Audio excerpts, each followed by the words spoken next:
Good morning, ladies and gentlemen. Welcome to the show. Today is Thursday, August the 10th, 2023. Thank you for tuning in. I'm glad to have you guys here. Got a lot going on out there. Oh, everything's just moving so fast. We know there was a coup in Niger, and it could derail a strategic pipeline they're trying to put in. This is one of the reasons why the world, when it starts to go to war, they fight over resources. And oftentimes, they'll attack the enemy will attack infrastructure within a country once the war actually really gets going. Like when it becomes world war, and so this could derail their strategic pipeline in Niger. So this is a reason to fight for resources, and it has threats to spread. And here's a map right here. It shows Algeria, Niger, Algeria, Niger, and Nigeria, and the Trans-Saharan gas link deal. So evidently they're going to put this pipeline right down through the Sahara Desert. That's the plans anyway. Says the pipeline is a joint effort by Algeria, Nigeria, and Niger. And in July 2022, the countries signed a memorandum of understanding for the implementation of the pipeline. It says the delay of this project comes at a bad time for Europe as it's recently lost gas from the Nord Stream pipeline due to a sabotage. I remember I told you they sabotage infrastructure. Now, in Poland, right now, they are going to move 10,000 troops to the border of Belarus. Belarus. Okay, so they're moving troops to the border. 10,000 troops. So it's heating up on that border. Poland believes that Belarus is going to attack, and Belarus thinks that Poland's going to attack. So what's Belarus doing? Belarus is going to move troops and equipment amid fears of attack. Belarus plans to move military equipment and forces in a counter-terrorism exercise, state media reports. Belarus plans to move military equipment and forces. It doesn't really say exactly how many troops are planning on moving to the border, but it's heating up on that line, that border line right there between Poland and Belarus, and there's a gap or something. I forget what the name of it is. Solowski Gap or something like that. That leads to Kaliningrad there, and that's a hot spot because Kaliningrad is a Russian enclave, and if we see that's an intense area right there because they can cut off supplies going into Kaliningrad, can be cut off because it's kind of stretched out away from motherland Russia to a certain degree.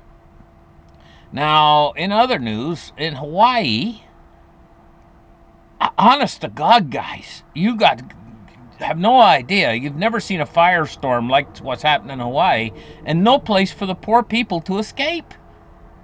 The fire's just sweeping through everything. Sparks and cinders lighting new fires on houses, buildings, cars, and the wind blowing it right across at tremendous speed. And the people are quite literally caught in a firestorm. What happens to you when you get caught in a firestorm? So it says Hawaii wildfire death toll rises to 36, and it might rise quite a bit further as they go in and examine the situation involved here. And I heard that there's some people that were quite literally running into the ocean to try to escape which maybe was a smart thing to do, you know?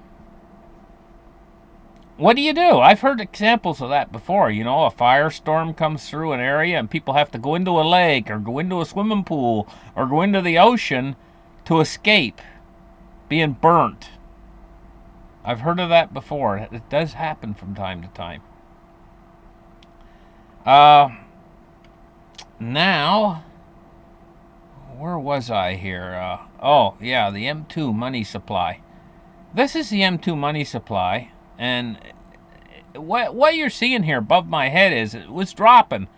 It peaked after COVID. I mean, they're throwing money out there. Of course, it's going to increase the money supply. This uptick, you see here, this whole slope up right here was all that money that the stimmy checks and everything else, and people were flush with money, and it was floating around in the system, and it increased the money supply.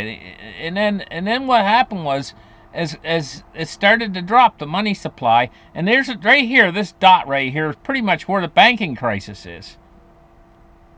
What happened? It's starting to go up a little bit again.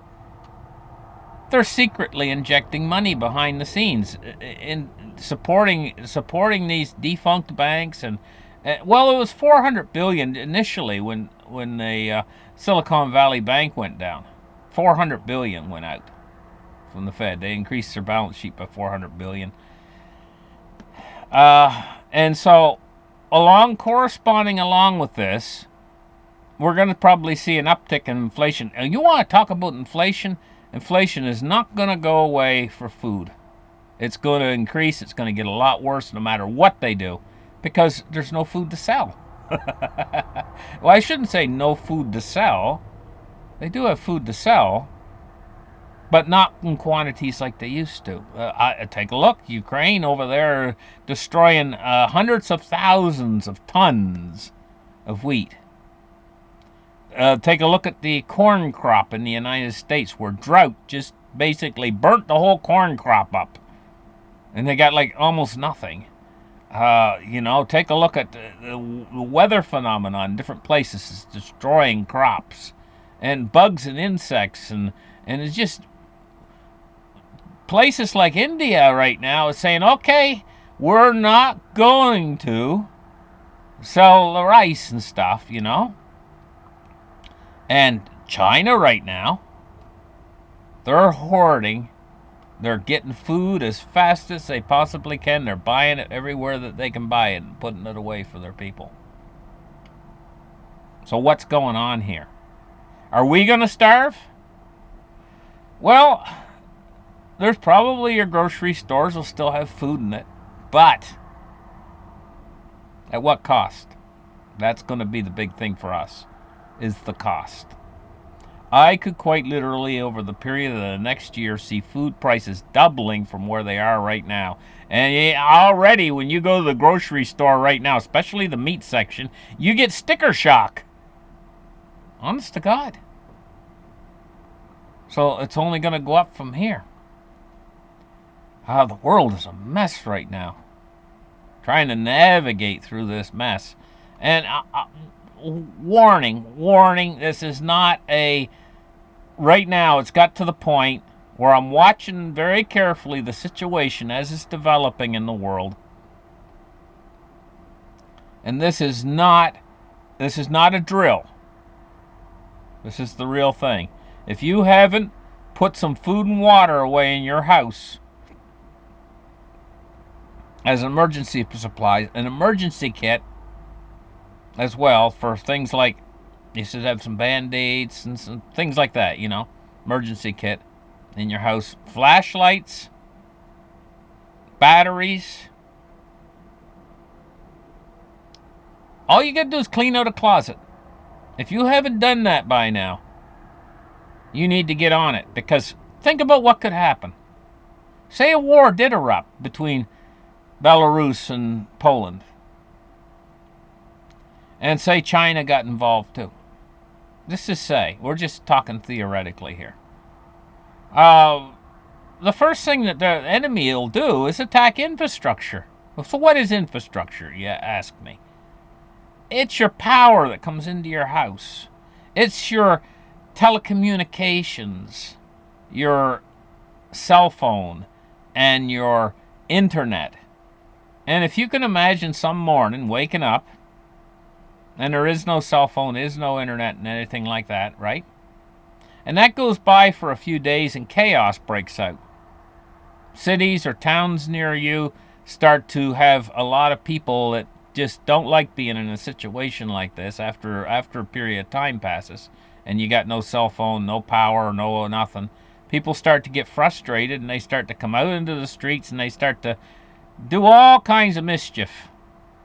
God knows what. I can't put a guess on it, but I mean, it could be very terrible what the people are doing. What do you think the government's going to do? They're going to lock you down. And it's not going to be a lockdown like we had with COVID. That's going to make that look like a child's play. We're talking about military. We're talking about possibly World War III breaking out here and martial law being imposed. And the kind of lockdown that they can impose in that kind of a situation is not something that you're used to.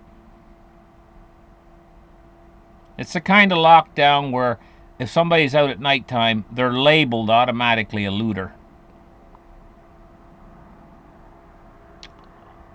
Just and so the streets are empty.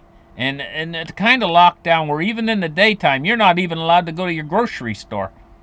Or if you did go there anyway, it's probably empty. How are you going to get water? So if you haven't put water away for yourself, you might be drinking out of the toilet. I mean, not the bowl, but the tank, the toilet tank. And none of us want to drink out of a toilet tank. So think ahead a little bit. While the getting's good, while you can go into the grocery store right now and for like $2.99 you can buy a big flat of bottled water. It's like gallons and gallons of it in there. Little bottles. You barely carry it, so heavy. You can buy a whole flat. Just for like $2.99 right now.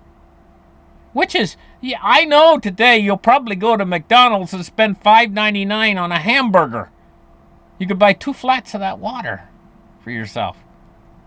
And where's a hamburger going to go? Right on your hips. What? It moves past the lips and heads for the hips. Anyway, guys, so taking a look here. I'm not going to preach anymore, but really, this is we're on the brink of something enormous here. Whether it's war or financial system problems, the world is not the same world it used to be back before 2020. Should have never got involved in starting a trade war with China.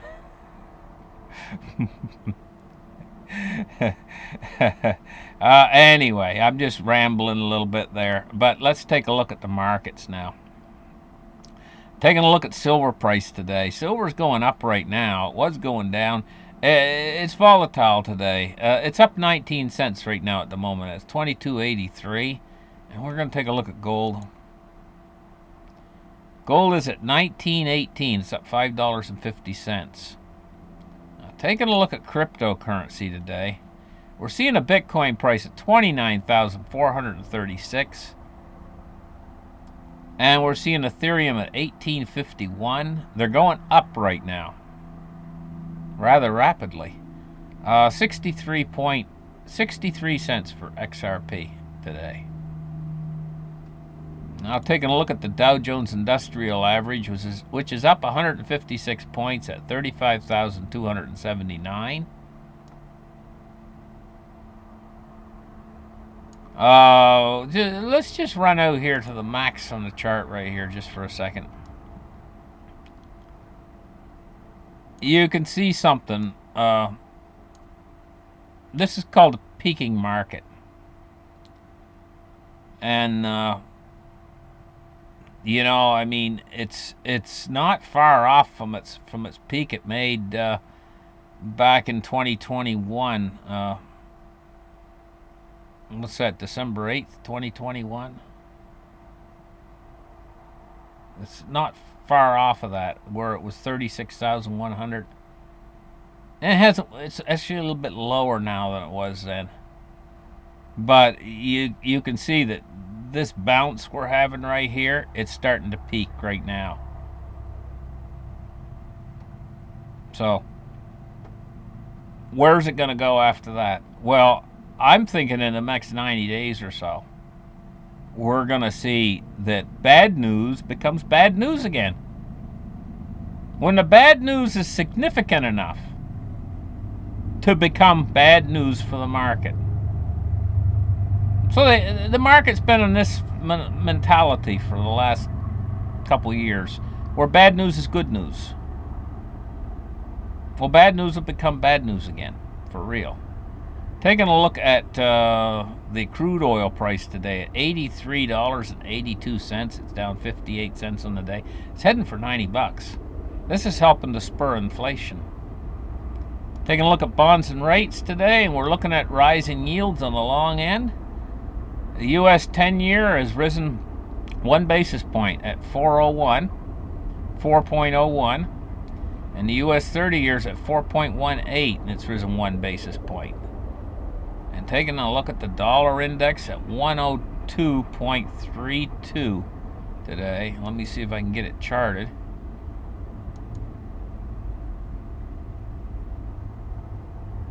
No, it's not going to chart it for me. That's okay. It's at 102.30. Thank you guys for listening to my show. Like and subscribe, and we'll catch you guys in the next episode. Have a great afternoon. Bye-bye, guys.